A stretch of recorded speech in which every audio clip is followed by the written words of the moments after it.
Salut les amis, j'espère que vous allez bien. Notre Seigneur nous a bénis de toutes les sortes de bénédictions dans les lieux célestes en Christ Jésus. Que signifie notre Dieu nous a bénis de toutes sortes de bénédictions spirituelles dans les lieux célestes? Et même, quelles en sont ces richesses dont la Bible dit que notre Seigneur nous en a pourvu? Avant de répondre à cette question, je m'en vais vous inviter à bien vouloir lire 2 Corinthiens, le chapitre 8, verset 9. Il est écrit ceci. Car vous connaissez la grâce de notre Seigneur Jésus-Christ, qui pour vous s'est fait pauvre, des riches qu'il était, afin que par sa pauvreté vous fussiez enrichis. Notre Seigneur s'est donc dépouillé de toute l'abondance dont il était recouvert pour que nous soyons enrichis, recouverts de son abondance qu'il a délibérément cédé pour que nous soyons enrichis. Premièrement, je voudrais que vous le reteniez. Le Seigneur n'est pas venu nous pousser à nous accaparer des biens terrestres. C'est scripturairement faux. Même si dans de nombreuses communautés, aujourd'hui, des prédicateurs poussent des enfants de Dieu à l'enrichissement sans frein, à une quête frénétique d'argent, d'or, il faudrait retenir ceci. 1 Pierre 1, le verset 18 nous le dit. Ce n'est pas par des pierres précieuses, par de l'or ou de l'argent que nous avons été rachetés. C'est par un bien bien plus puissant et bien plus fort que ces pierres terrestres que nous avons été rachetés. Même si aujourd'hui on vous pousse à vous accaparer de tout ce qui est billet de banque, à construire des châteaux en guise de richesse, bibliquement c'est faux et ce n'est pas fondé. Notre Dieu s'est fait pauvre alors qu'il était riche pour nous revêtir, pour nous remplir de sa richesse. Qu'est-ce que cela signifie concrètement? Je m'en vais vous le dire pour que vous soyez informés des réalités célestes qui contrastent fort heureusement des réalités terrestres. Aussi, je profite de cette occasion pour vous inviter à partager ce message tout autour de vous parce qu'il permettra aux uns et aux autres d'être amplement éclairés sur ce qui est écrit concernant le royaume de notre Seigneur et sur les informations du royaume des cieux. Comprendre la richesse que notre Dieu nous a cédée exige que nous comprenions ce qu'il a cédé lui-même. La parole de Dieu nous dit que de Dieu qu'il était, il s'est fait chair, il est devenu homme. Première richesse cédée par Dieu. La portion de la divinité qui résidait en lui-même. Il a laissé son siège divin pour intégrer un corps fait de chair. Dieu a accepté de devenir mortel de par sa chair. Connaissez-vous ce que ça fait de perdre des privilèges pour devenir semblable à un kidam? Il n'est déjà pas évident pour nos chefs d'État que nous connaissons sur la sphère humaine de céder leur siège de président de la République et de devenir un personnage ordinaire. Si pour nos chefs de village, si pour les chefs de classe, si pour les chefs de campus universitaires, il ne leur est pas facile de céder le siège de pouvoir qu'ils peuvent posséder, à plus forte raison notre Dieu. Considérons à plus forte raison cette richesse que notre Seigneur a dû céder pour devenir homme. Nous parlons là d'une personne, d'un Dieu qui a tout créé par la force et la puissance de sa parole et qui par après a décidé de céder cela pour prendre une forme humaine.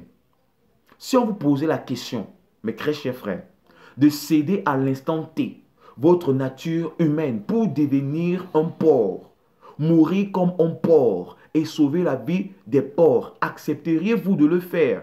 Si votre réponse est non, considérez donc cette grande richesse que notre Seigneur Jésus-Christ a dû céder pour avoir notre apparence. Devenir homme pour notre Dieu est synonyme de pauvreté parce qu'il a dû revêtir les souffrances humaines, la famine, il a enduré. Il a enduré le travail puisqu'il a été charpentier. Il a enduré la vicissitude de la vie. Il a pleuré un jour. Il s'est promené sous le soleil accablant et sous la pluie battante. C'est la pauvreté du commun de tout mortel. Le Seigneur a donc abandonné le prestige qu'il avait. Lorsqu'il a été tenté par Satan au point où celui-ci l'a emporté sur une montagne. L'adversaire lui a rappelé que tu as le pouvoir de commander et les anges vont t'obéir. Si tu chutais de cette montagne, le Dieu que tu sais dépêcherait des anges pour qu'ils viennent à te transporter. C'est ce pouvoir-là que notre Dieu a ou avait la capacité de dépêcher des anges qui lui obéiraient et obéissaient à la lettre. La capacité de penser et d'amener des choses à l'existence en se référant uniquement à sa pensée. La capacité de destiner des choses et celle-ci se concrétise au regard des hommes mortels. Il a cédé ce pouvoir. Notre Dieu s'est fait bastonner, fouetter, molesté par sa propre créature. Avec toute l'autorité qu'il avait sur les hommes, il a décidé de céder cela pour revêtir notre humanité. Comprendre la richesse que notre Dieu nous a donnée passe par comprendre ce qu'il a d'abord cédé sur la croix du calvaire. Le Seigneur a cédé sa vie, une vie saine, sans reproche, ni tache, ni saleté, ni incongruité. Notre Dieu a tout laissé pour revêtir le péché qu'il n'était pas. Il est devenu péché.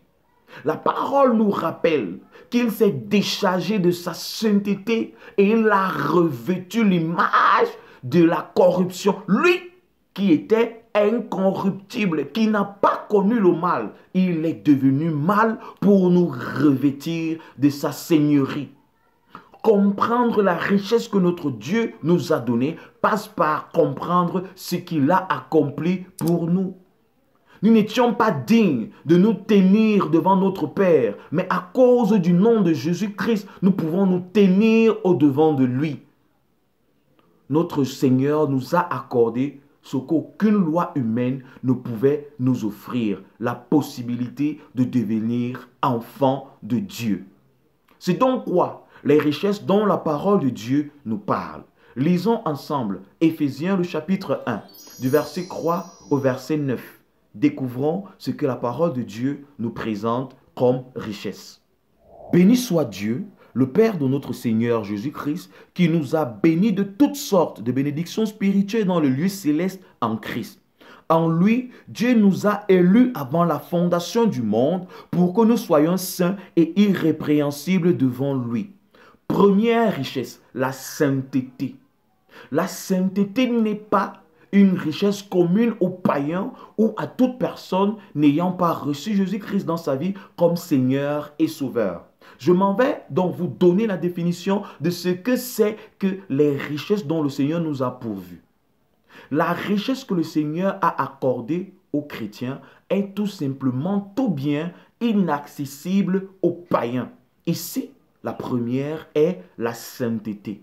Le Seigneur nous a accordé d'être saints. Et cette sainteté ne renvoie pas aux actes qu'on aurait faits, aux actes de charité, des actes de bonté ou de bienveillance n'ont rien à voir avec la sainteté dont la parole de Dieu met ici en lumière. Tout repose sur l'accomplissement que notre Seigneur a établi sur la croix du calvaire. Il nous a tout accordé gratuitement. Ainsi donc, cette sainteté trouve tout son sens dans la gratuité que le Seigneur nous a donnée. Nous ayant prédestinés dans son amour à être des enfants d'adoption par Jésus-Christ selon le bon plaisir de sa volonté. Le Seigneur a fait de nous des enfants d'adoption. Nous avons donc été adoptés par Christ. Dans Jean chapitre 1, le verset 12, l'Écriture nous a donné le pouvoir de devenir enfants de Dieu. Et nous ne naissons pas selon la volonté de la chair, ni du sang, ni de l'homme, mais de Dieu. Nous avons été adoptés. Autre richesse que le non-croyant ne peut accéder par sa simple volonté, ni par son désir. Parce que le verset 5 d'Éphésiens chapitre 1 nous dit que c'est par la volonté de Dieu que nous avons été adoptés. Poursuivons donc notre lecture au verset 6. À la louange de sa gloire, de sa grâce qu'il nous a accordée en son bien-aimé. Verset 7. En lui, nous avons la rédemption par son sang, la rémission des péchés selon la richesse de sa grâce. Nous avons la rédemption par son sang la rémission des péchés. Deux autres richesses, la rédemption en son sang, le salut par son sang et le pardon des péchés. Aucun païen ne peut recevoir le salut sans avoir reçu Jésus-Christ dans sa vie comme Seigneur et Sauveur. Aucun païen ne peut se prévaloir d'un quelconque salut sans avoir fait le pas de la réception et de la confession de Jésus-Christ dans sa vie comme Seigneur et Sauveur. Vous découvrez avec moi, c'est encore là une richesse qui n'est pas accessible au commun des mortels, mais qui n'est réservée qu'à ceux-là qui ont fait le pas publiquement et de manière privative de recevoir et de marcher selon leur Seigneur et Sauveur qui n'est autre que Jésus-Christ. Poursuivons notre lecture, verset 8. Il est écrit ceci, que Dieu a répandu abondamment sur nous par toute espèce de sagesse et d'intelligence. Le Seigneur nous a pourvus d'une sagesse et d'une intelligence inégalables. La Bible dit que le Saint-Esprit nous donne la puissance, la force de puiser dans les profondeurs de Dieu. Nous avons donc une sagesse, une intelligence qui n'est pas montée dans les pensées des hommes, parce que si les rois de ce siècle l'avaient découverte, ils n'auraient pas crucifié le roi de gloire qui est Jésus-Christ. Autre richesse donc, la richesse et l'intelligence qui est réservée aux enfants de Dieu uniquement dans notre Seigneur Jésus-Christ. Le Seigneur te donne la sagesse et l'intelligence à vous, chrétiens, à toi, enfants de Dieu. C'est une sagesse et une intelligence que l'on ne peut apprendre dans l'école séculière, que l'on ne peut apprendre dans nos cultures ou dans nos traditions. C'est une sagesse réservée exclusivement à tout enfant de Dieu. Verset 9 pour terminer. Nous faisant connaître le mystère de sa volonté selon le bienveillant dessein qu'il avait formé en lui-même. Ce n'est qu'en Jésus-Christ que nous pouvons connaître la volonté de Dieu pour nos vies. Plusieurs se cachent derrière des religions, derrière le catholicisme, derrière le bouddhisme, derrière l'islam, derrière d'autres sources sophrologiques pour rechercher la volonté de Dieu. La volonté de Dieu ne se trouve qu'en Jésus-Christ et ses richesses ne se trouvent qu'en son nom.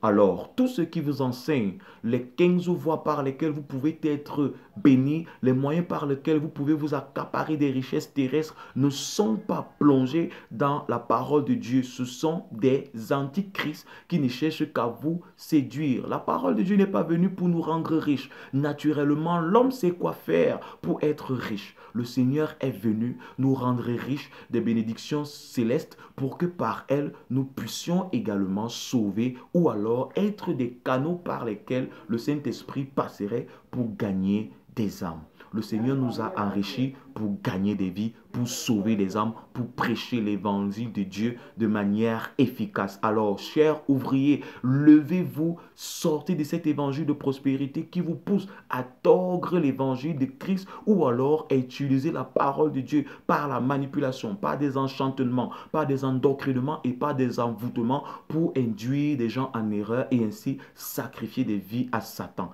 Accaparez-vous de l'évangile de Christ. Oui, il est vrai, nous avons véritablement été bénis de toutes sortes de bénédictions spirituelles dans les lieux célestes. Et dans les lieux célestes, il n'y a pas d'or, il n'y a pas d'argent, il y a la grâce, il y a l'amour, il y a la miséricorde, il y a le pardon, choses que les païens ne peuvent avoir. Alors, enfant de Dieu, accapare-toi, ou du moins reçois les richesses que le Seigneur a préparées pour toi avec reconnaissance et humilité, et c'est ton Seigneur. Sortez du mauvais évangile qui vous pousse à vous prostituer pour des biens matériels, pour des biens terrestres, et devenez des soldats et vaillants héros pour le royaume des cieux. Retenez ceci, nous marchons en tant que disciples de Christ sur la terre, ayant la mentalité de Jésus-Christ dans ce monde. Aucun conformisme nous est permis, aucune relativité ne nous est accordée. Nous avons le moral de Christ. En tant que soldats de Dieu, nous ne nous désengagerons jamais à la défense de l'évangile de Jésus-Christ.